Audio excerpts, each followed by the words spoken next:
I became patron of the Macular Degeneration Foundation in 2005, and the reason I accepted the role was because of my father.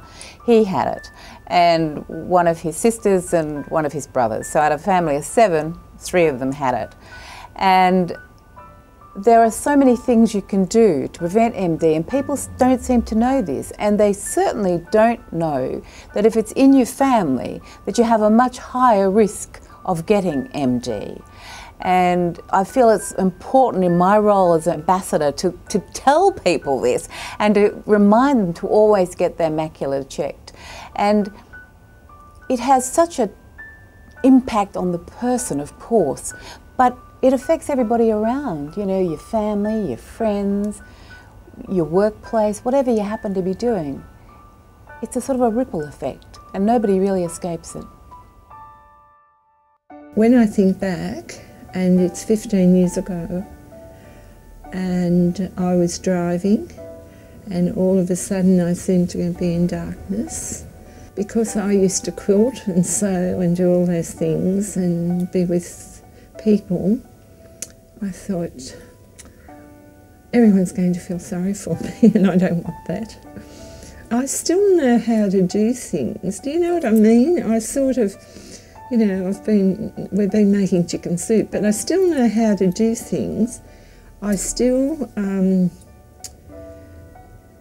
try to be interested in everything. I just want to fit into society. I think that's the main thing. I've always wanted to still fit in. Fortunately, I just retired. It was she's had it about 12 years, I think, something like that. So I had just sort of finished up with the Foxtel operation, getting that settled up. And then I retired, and it was about that time, almost exactly that time in 1992, 3, maybe 1994, that she got the first signs of this macula. So luckily my retirement coincided with her getting this, otherwise we couldn't have managed.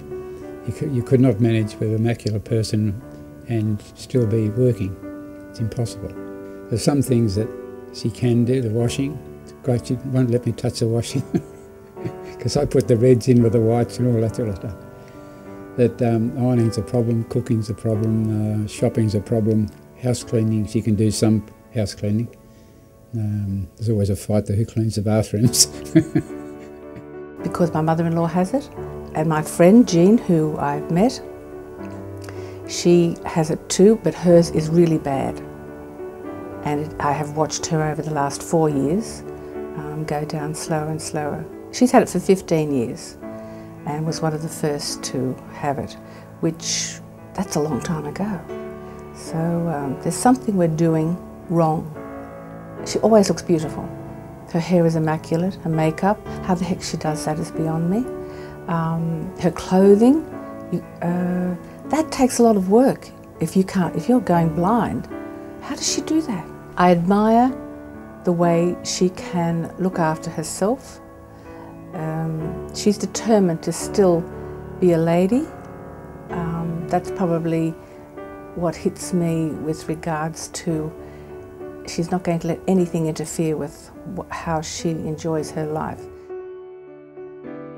I first heard about macular degeneration when my mother was diagnosed with it, and I think it was about 15 years ago now, and I had no idea what it was, and she was a bit confused. I think we were very vague about it. I'd never heard of it before, and neither had any of the family, and we weren't quite sure what could happen. All we knew is that she could become blind.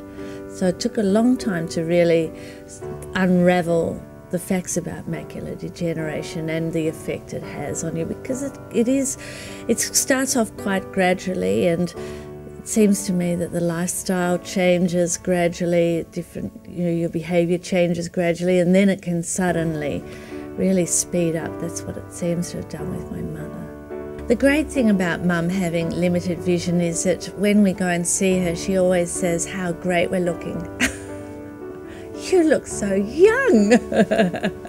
So that's really fantastic. I love that. I don't believe it's just a generic thing. There's something of our lifestyle that we've done wrong, and it has to be explored.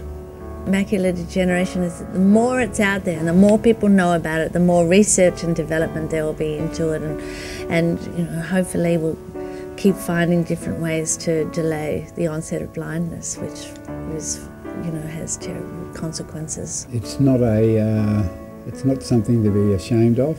It's something that you have to learn to live with. It's something that should not prevent you from leading as normal a life as you possibly can, and to get on top of it and keep going. But I'm happy. I am happy because I've got my beautiful grandchildren and my family, and you know, you have to be happy, don't you? Macular degeneration affects so many Australians in so many different ways. It affects the person with the disease, as well as their family, friends and carers. Macular degeneration affects 1 in 7 Australians over the age of 50. How will macular degeneration affect your life?